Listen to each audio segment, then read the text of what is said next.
बिस्मिल्लाहिर्रहमानिर्रहीम। अस्सलाम वालेकुम। उम्मीद करता हूँ आप लोग सब खैरियत से होंगे। अल्लाह ताला आप लोगों को खुश रखे। स्पेसिफिक रिलीफ एक्ट जो है वो आगे 2-3 वीडियोस फर्दर जो है वो चलेंगी। उसके बाद स्पेसिफिक रिलीफ एक्ट 1877 कवर हो जाएगा, कंप्लीट हो जाएगा। एक एक सेक्शन आप लोगों की फिंगर टिप्स पे होगा। अगर आप पीछे वीडियोस देखेंगे तो आप सीरीज वाइज जो है ना मूड्स की तरफ जो है वो अट्रैक्ट होंगे कि पहले किस तरह मूड पड़े हैं, पोजेशन का पड़ा है, फिर उसके बाद जो है वो रेक्टिफिकेशन ऑफ इंस्ट्रूमेंट पड़ा है, फिर उसके बाद कैंसिलेशन ऑफ इंस्ट्रूमेंट पड़ा है, फिर रिसीजन ऑफ कंट्रैक्ट एग्रीमेंट पड़ा है, फिर उसके बाद जो है स्पेसिफिक परफॉर्मेंस पड़ा है। ये सारे मूड्स हैं, ये रिलीफ हैं जो आप क्लेम कर सकते हैं अंडर स्पेसिफिक रिलीफ एक्ट 1877 के तहत।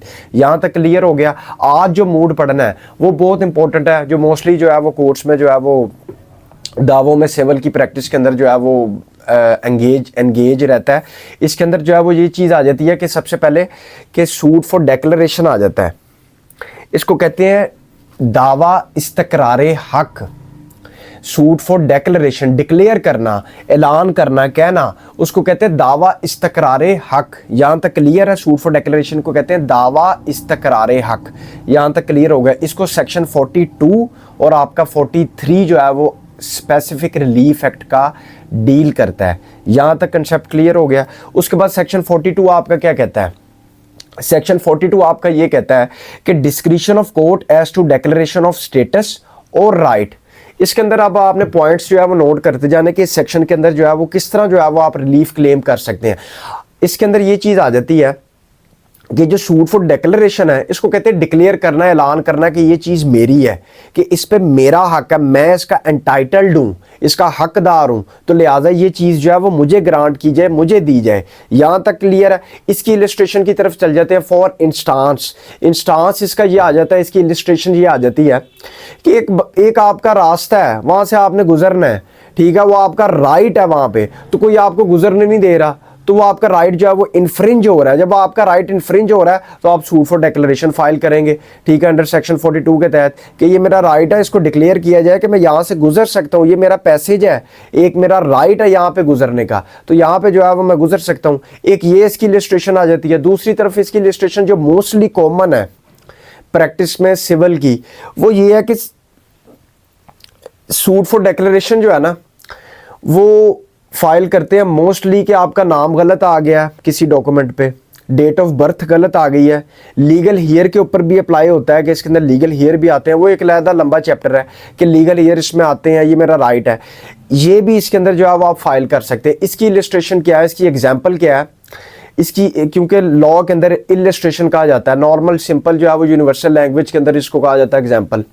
तो इसकी इलिस्ट्रेशन जो है वो ये चीज़ आ जाती है कि आपका नाम, डेट ऑफ बर्थ, कोई चीज़ आपकी गलत हो गई है तो आप सूट फॉर डेक्लरेशन में जाएंगे कि इस तकरारे हक में कि ये मेरा हक है, मैं इसका एंटाइटल्ड हूँ, इस चीज़ को दुरुस्त किया जाए, इसको रेक्टिफाई किया जाए, इसको जो है वो सही किया जाए। ये क्लियर हो गया। इस वजह से सूट फॉर डेक्लरेशन जो है वो फाइल किया जाता है। अब आपके पास एक चीज़ आ जाती है, एक इंपॉर्टेंट पॉइंट आ जाता है कि सूट फॉर डेक्लरेशन फाइल कौन कर सकता है। अब आप कहेंगे कि यार रेक्टिफिकेशन में भी जा सकते हैं दुरुस्तगी के लिए, अब डेक्लरेशन की क्या ज़रूरत है? डेक्लरेशन में क्या डिस्टिंक्शन आ जाती है? डेक्लरेशन के अंदर ये डिस्टिंक्शन आ जाती है कि इसके अंदर एंटाइटल का लफ्ज़ है, ऑनर का लफ्ज़ है कि सिर्फ और सिर्फ आपका मालिक जो है ना, आप जो ऑनर है, वो सिर्फ इस्तकरार हक का सूट फाइल कर सकता है।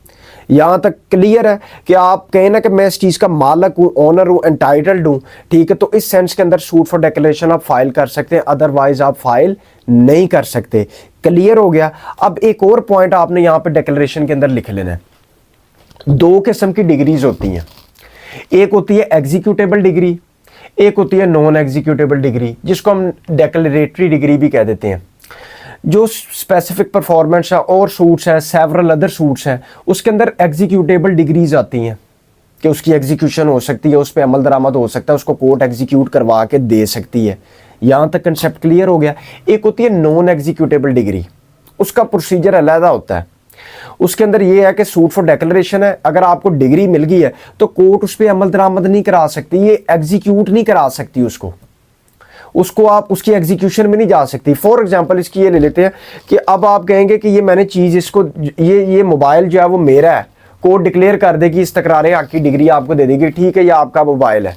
अब आप कहें कि मुझे ले के भी दो उससे, तो एग्जीक्यूशन में नहीं जा सकते। क्यों? क्योंकि द सूट फॉर डिक्लेरेशन जो एग्जीक्यूटेबल डिक्लेरेटरी डिग्री है is falling in the category of non executable degree. ये इसकी एग्जीक्यूशन नहीं होती, ठीक है। इस वजह से वो अमल दरामद करा के नहीं दे सकती, सिर्फ ये डिक्लेयर कर देगी कि ठीक है इसका मोबाइल है, अब लेकर देना वो कोर्ट नहीं कर सकती। सिर्फ इसका मोबाइल है, ये डिक्लेयर कर दिया इस हद तक ये मेरा मोबाइल है, यहाँ तक क्लियर है। इस वजह से इसको कहते हैं नॉन एग्जीक्यूशन, इसकी एग्जीक्यूशन नहीं हो सकती। ये सूट फॉर डिक्लेरेशन में आपने जाना है। एक और चीज़ है कि नो फर्दर रिलीफ। एक पॉइंट इसका लास्ट पे ये है इस डिक्लेरेशन के अंदर कि आप फर्दर रिलीफ क्लेम नहीं कर सकते। फर्दर रिलीफ से क्या मुराद है कि आपने सूट फॉर डिक्लेरेशन फाइल कर दिया, अब आप बाद में आपको वो चीज़ डिक्लेयर हो गई है कि आपकी है, अब बाद में आप कहें नहीं जी ये भी करके दें, तो फर्दर रिलीफ आप क्लेम नहीं कर सकते इस डिक्लेरेशन के अंदर कि नहीं जी मुझे ये भी करके दें साथ। इस पे बार लग गई है, ठीक है, इस पे बार लगी है, बार टू सच डिक्लेरेशन कि आप फर्दर रिलीफ क्लेम नहीं कर सकते इस डिक्लेरेशन के अंदर। ये बड़ा खुश्क सा जो है वो एक किस्म का दावा है। इसके अंदर सिर्फ आपने मेन पॉइंट्स याद रखने हैं कि इसको दावा इस्तकरार हक कहते हैं, क्लियर हो गया। उसके बाद मैंने सिर्फ डिक्लेयर कराना है कि ये चीज़ मेरी है। कौन कर सकता है सूट फाइल इसका? इसको ऑनर कर सकता है जो अनटाइटल होगा, यहाँ तक क्लियर है। फिर उसके बाद इसकी एग्जीक्यूशन नहीं होती, सिर्फ डिक्लेयर करा सकते हैं ये चीज़ मेरी है। उसके बाद लेकर देना, उस पर अमल दरामद कराना, उसको एग्जीक्यूट करना, वो एग्जीक्यूशन कोर्ट नहीं कर सकती क्योंकि बार टू सच डिक्लेरेशन है, ये नॉन एग्जीक्यूटेबल डिग्री है। क्लियर हो गया। फिर उसके बाद अगला पॉइंट आ जाता है कि नो फर्दर रिलीफ, कि आप फर्दर रिलीफ क्लेम नहीं कर सकते इसमें, ये डिक्लेरेशन का सूट है। फिर उसके बाद सेक्शन 43 के अंदर आ जाता है कि इफेक्ट ऑफ डिक्लेरेशन, कि जो भी डिक्लेयर होगा उसके बाद क्या इफेक्ट होगा, ये इफेक्ट होगा, ये इफेक्ट होगा उस अंडर सेक्शन 43 के तहत। लेकिन मेन सेक्शन 42 है कि डिक्लेरेशन का सूट किस तरह फाइल करना है। सीनियर सिविल जज के फाइल होता है लोअर कोर्ट में, फिर वो खुद भी सुन सकता है, मोस्टली खुद सुनते हैं, और किसी को मार्क भी कर सकता है, किसी भी कंपिटेंट अथॉरिटी को। ये आपका वो आगे प्रैक्टिकल प्रोसीजर है, वो भी मैं एंड पे आपको बता दूंगा। लेकिन अभी आपने सिर्फ मूड्स की तरफ जाना है, रिलीफ की तरफ जाना है। तो ये आपका रिलीफ था, ये कंप्लीट हो गया कि डिक्लेरेशन का रिलीफ क्या है, कि इसके अंदर क्या क्या पॉइंट्स है और क्या क्या हो सकता है कि इसकी एग्जीक्यूशन नहीं हो सकती, बाकी इसको डिक्लेयर करा सकते हैं कि ये चीज़ मेरी है, ठीक है। बाकी जो दूसरे सूट्स होते हैं वो एग्जीक्यूटेबल डिग्रीज है, उसकी एग्जीक्यूशन हो जाती है, जिसको कहते हैं तकमील करवाना। कोर्ट उसको तकमील करवा के देती है कि ये मिसाल के तौर पर, वो भी अब लंबे चैप्टर में चले जाएंगे कि किस तरह उसकी एग्जीक्यूशन होनी है, किस तरह उसकी तकमील होनी है, कि इसको प्रॉपर्टी लेके दो, पहले कब्जा लेना है, फिर उसकी रोपकार जारी करो, फिर उसके बाद रोपकार के ऊपर जो है वो पुलिस इमदाद लिखो, कुफन शिकनी, कफाट शिकनी लिखो, ठीक है। ये सारी चीज़ें जो है वो रोपकार के ऊपर जो है वो लिखी जाती हैं, फिर जाके जो है वो उसकी एग्जीक्यूशन होती है।